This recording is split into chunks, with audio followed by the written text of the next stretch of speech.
it's very likely that in the coming days, weeks, months, we don't know how sustained it will be, we're going to see a greater pace of military exercises by China. It puts enormous strain on Taiwan's military as well as civilian government officials as well. In the past few hours, China has staged a number of military drills along its eastern coast near the Taiwan Strait.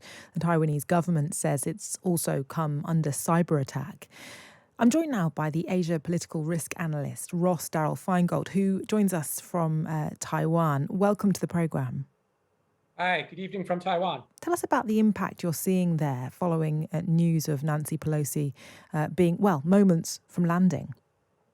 The interesting thing is, for most people here in Taipei, in the capital, or throughout the island, it's business as usual. This really doesn't have an effect on people's lives. It's not like there's crowds of tens of thousands or hundreds of thousands of people who are going to turn out to meet her, whether tonight or tomorrow. There's a small, emphasize, very small number of people outside her hotel, which the local news stations are broadcasting.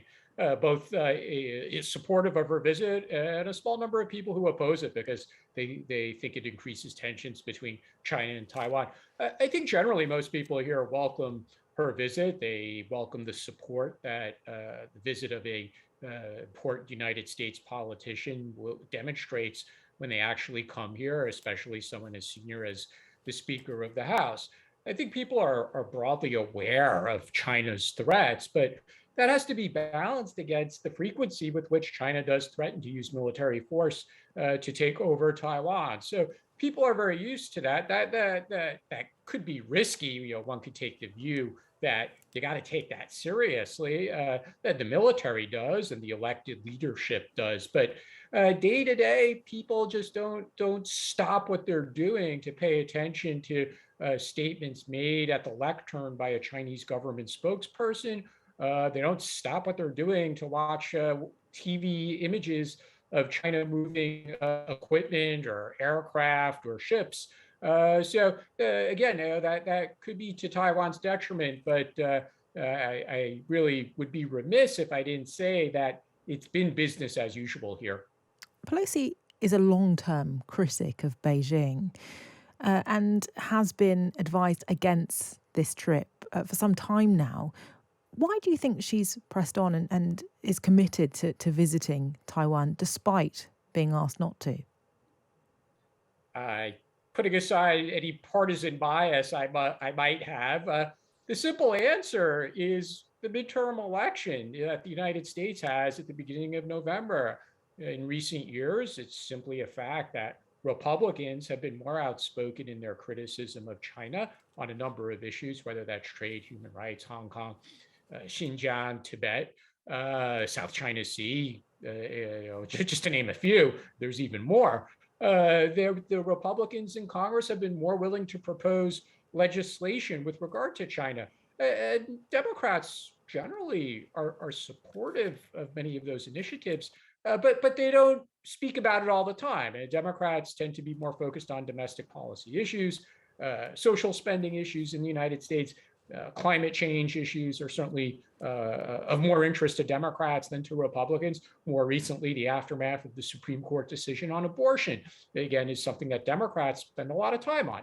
There are Democrats in the House who are facing very tight re-election campaigns, and their Republican opponent, you could be assured, is going to say Democrats are not tough on China. They're too soft on China. And this could be in a district anywhere, in literally anywhere USA.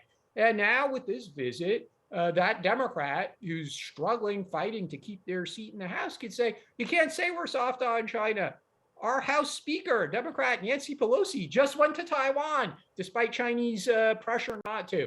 So part of this is about politics. I think part of it is also about Speaker Pelosi's legacy, because no matter what happens in the November election, even if the Democrats have a miracle and maintain the majority, she's probably not going to run for speaker again. And if the Republicans win the majority, then she's definitely not going to be the speaker.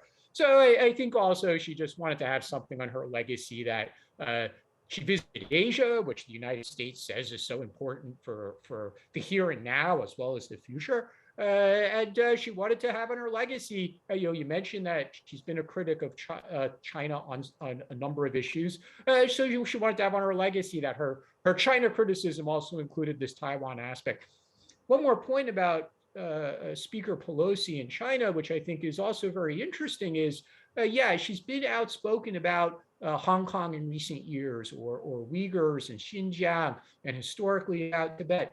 She actually has not had a very high profile on Taiwan related issues. That doesn't mean she doesn't support a stronger US Taiwan relationship, but it's not been the top of her agenda. There's other House Democrats who've shown more interest, and certainly House Republicans who've shown more interest in Taiwan issues than Speaker Pelosi has. So again, to go back to your earlier question, I think it's one way for her to sort of pad her legacy, or the resume of her legacy with regard to China issues, is by visiting Taiwan.